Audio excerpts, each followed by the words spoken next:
তোমাদের সকলকে স্বাগত। ক্লাস 11-এর ছাত্রছাত্রীরা, তোমরা যারা মডার্ন কম্পিউটার অ্যাপ্লিকেশান রেখেছো, তোমাদের জন্য এই পর্বটি। ভালো করে লক্ষ্য করো কী ধরনের প্রশ্ন তোমাদের সেকেন্ড সেমিস্টারে করা হবে। এই প্রশ্নগুলি খুবই গুরুত্বপূর্ণ। তার সাথে সাথে তোমাদের বলছি আরও অন্যান্য প্রশ্ন অবশ্যই করবে। 35 নম্বরের পরীক্ষা আছে। 3টি গ্রুপে প্রশ্ন করা হবে, group A, group B, group C. Group A থেকে কী ধরনের প্রশ্ন হবে লক্ষ্য করো।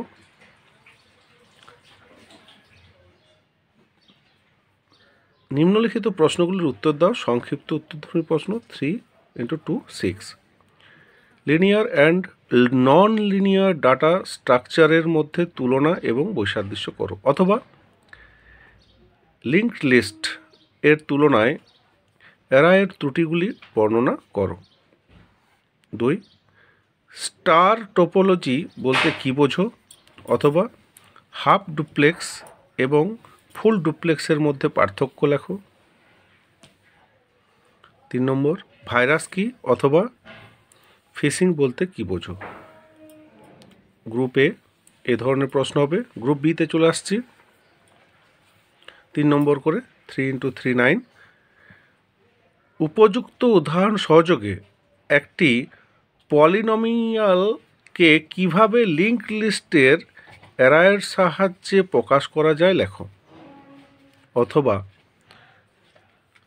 বাইনারি সার্চ কেন সর্টেড সাজানো ক্রম উপাদানের উপাদান মধ্যে সঞ্চালিত করা হয়, উদাহরণের সাহায্যে বর্ণনা করো। এরপর রিপিটার, হাব এবং রুটারের কার্যকারিতা বর্ণনা করো, অথবা আইএসও ওএসআই মডেলের লেয়ারগুলির নাম লেখো। প্ল্যাগিয়ারিজম বলতে কী বোঝো, এটা কি কোনভাবে কপিরাইট ইনফ্রিজমেন্টের সাথে সম্পর্কিত, অথবা কপিরাইট বলতে কী বোঝো, এটা কিভাবে কপিলেফট থেকে আলাদা। গ্রুপ সি থেকে তোমরা লক্ষ্য করো রচনাধর্মী প্রশ্ন থাকবে 4x5 20। স্টাক ডাটা স্ট্রাকচার এ কী ধরনের অপারেশন অনুসরণ করা হয়, উপযুক্ত উদাহরণ দিয়ে স্টাক এ পুশ অ্যান্ড পপ অপারেশন বর্ণনা করো। 1 + 2 + 2 এভাবে থাকতে পারে। অথবা ম্যাট্রিক্সের স্যাডেল পয়েন্ট বলতে কী বোঝো, লিঙ্কড লিস্ট দ্বারা কিউই চালিত হলে কিউই ফুল এবং কিউই এমটি পরিস্থিতি কিভাবে চেক করবে। এরপর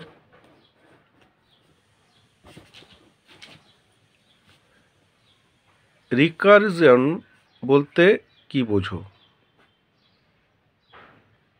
উদাহরণের সাহায্যে বর্ণনা করো। রিকারশনের প্রধান ত্রুটিগুলি বর্ণনা করো বা চিহ্নিত করো। অথবা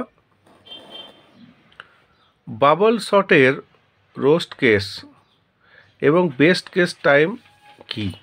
বাবল শটের বেস্ট কেস টাইম কমপ্লেক্সিটিকে ছোট, ন্যূনতম মিনিমাইজড করার একটি কৌশল লেখো।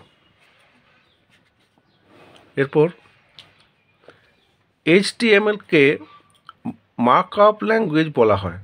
HTML পেজ এবং ওয়েব ব্রাউজারের মধ্যে কোনো সম্পর্ক আছে কি। ল্যান এবং ওয়ানের মধ্যে পার্থক্য লেখো।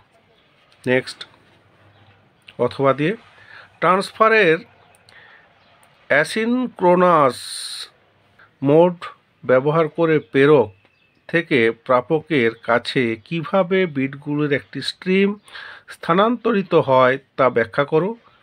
টুইস্টেড পেয়ার এবং ফাইবার অপটিক্স কেবলের মধ্যে পার্থক্য লেখো বা করো।